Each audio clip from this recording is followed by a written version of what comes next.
What's going on, YouTube, and welcome to Goal Line Hockey. It is Kevin Forte, and today we are back, and we are going to discuss, in particular, the defensive market right now. We've seen a bunch of contracts of defensemen getting signed over the last couple of days. And the reason I'm wearing a Oilers jersey, it's probably pretty easy to tell off the thumbnail and a couple of other things that we've already talked about so far. Evan Bouchard signed the big ticket the other day, but there was a bunch of other contracts, and a lot of people online are, shockingly, criticizing general managers for some of these contracts. But we're going to discuss it because I think, even myself, I think we're still used to the way the salary cap has been. But we have to remember, the salary cap went up a tremendous amount this season, and it's going to continue to go up over the next few seasons, and it's creating a different market, specifically for defensemen.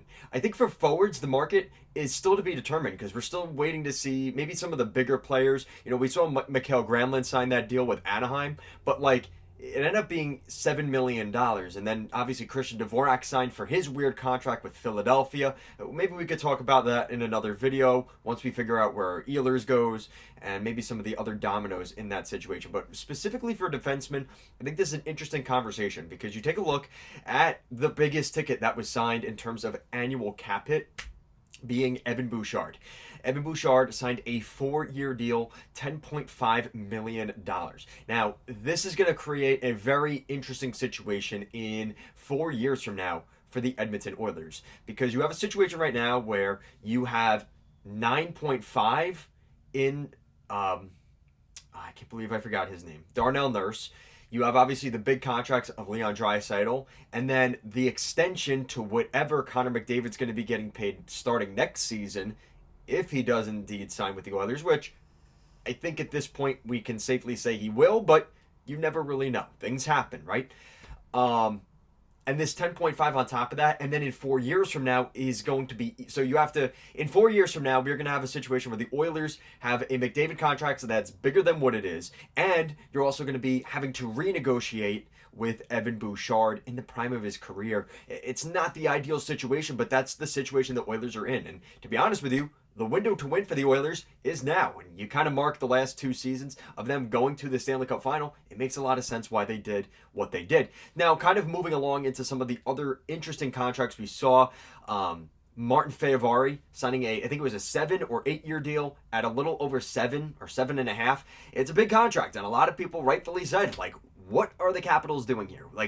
What is the market on Fehervary? But the problem is, again, it's one of those things where there was good defensemen available, but when you consider a player like Fehervary at his age, going through his prime, you're buying free agency years. That's really the extent of what you're trying to do here. So it does make a lot of sense. It's not the ideal situation, but again, for a team like the Capitals, they need defensemen, and he's a really good one, and he's young.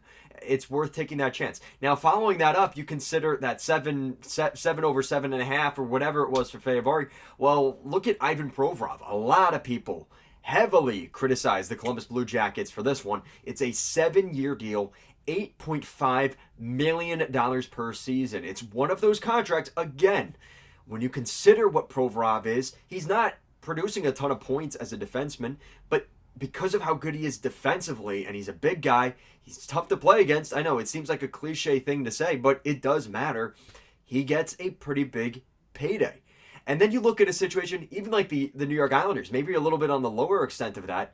You see a 7-year extension, or it might have been an 8-year extension for Alexander Romanov, which that number came in at 6.25 or 6.5, which is actually, when you consider against Ivan Provorov or even an Aaron Ekblad or some of these other defensemen like Ekblad making a 6 over 6.5 for the next 6 years. I mean, you kind of look at it that way. Some of these contracts, as much as it seems like it's an overpay, I think when you get to the lower tier of this is maybe where I think teams are going to fall into trouble. As much as people are annoyed about Provorov, and maybe people are annoyed about some of these other contracts. I mean, Keandre Miller just made a killing. $7.5 million per year for the next 7 with the Carolina Hurricanes. That's a bit of an overpay, but again, in today's market, I would rather pay Keandre Miller 7.5 with the Carolina Hurricanes than what we're going to talk about here in a second.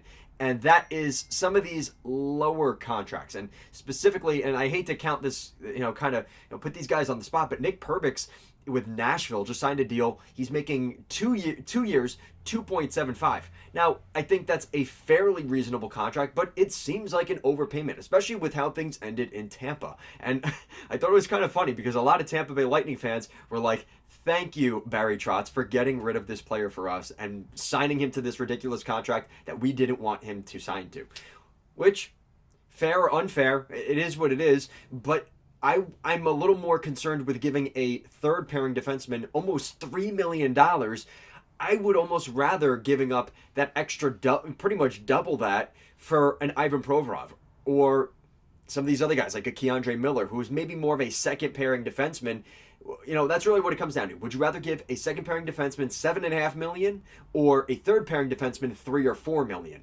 And that's another one here where we take a look at Brian Dumoulin, who signed a 3-year deal, which it's good that it's a 3-year deal, but it's $4 million per season. And he has had a lot of stuff going on in his career. He had a little bit of a better season with the New Jersey Devils, but he's been an injury guy, has been one of the bigger things. He's not the fastest skater anymore. He's a big presence on the blue line, but if he can't catch the other player because he's too slow, that doesn't really matter how big he is. He's just a pylon at that point. And I hate to take away credit from Dumoulin because congratulations, he got a very nice ticket. He's got a nice contract. Hopefully he's a little bit more comfortable.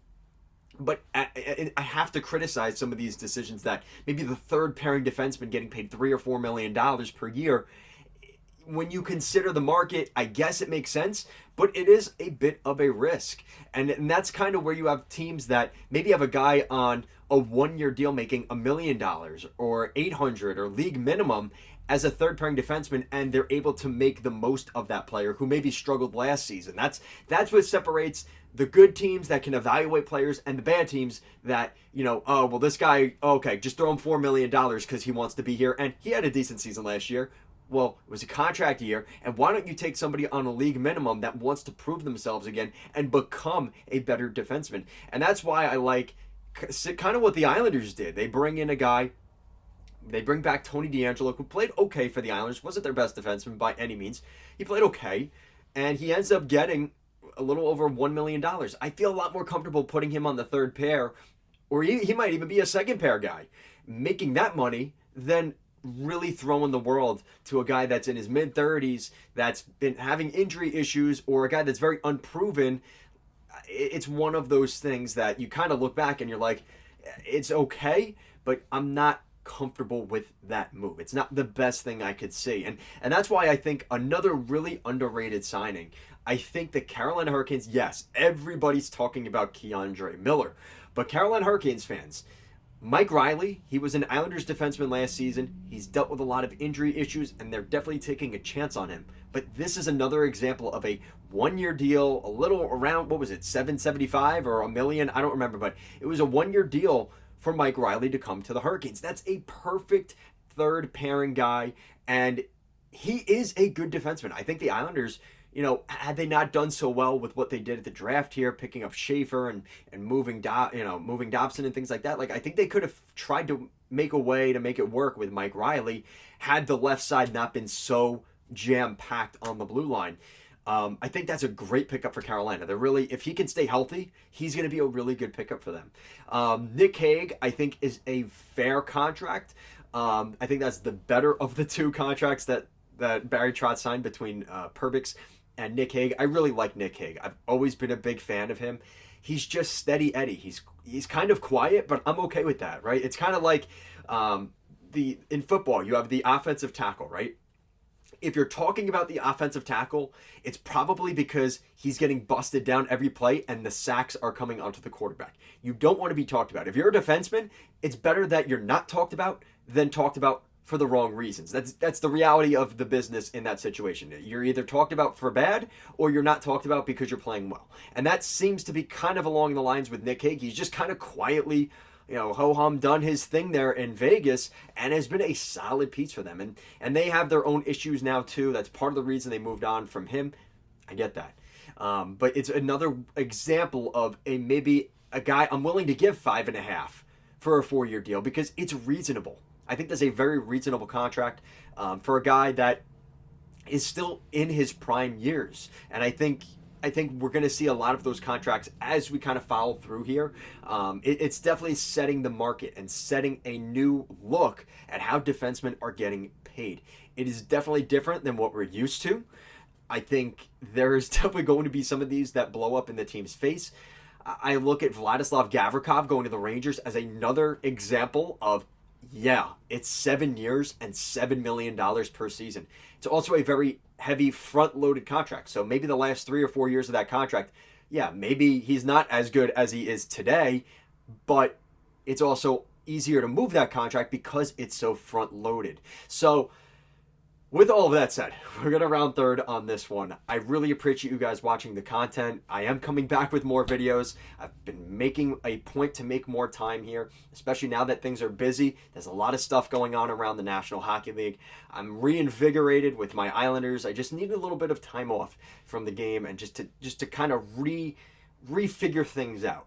And I'm glad to be doing that with you guys on this channel. So as always, thank you so much for watching. Let me know your guys' favorite signing so far, the worst signing so far. We're going to talk about that over the next couple of weeks, so stay tuned for that if you are not already subscribed. Thank you so much for watching, and I'll see you guys again next time.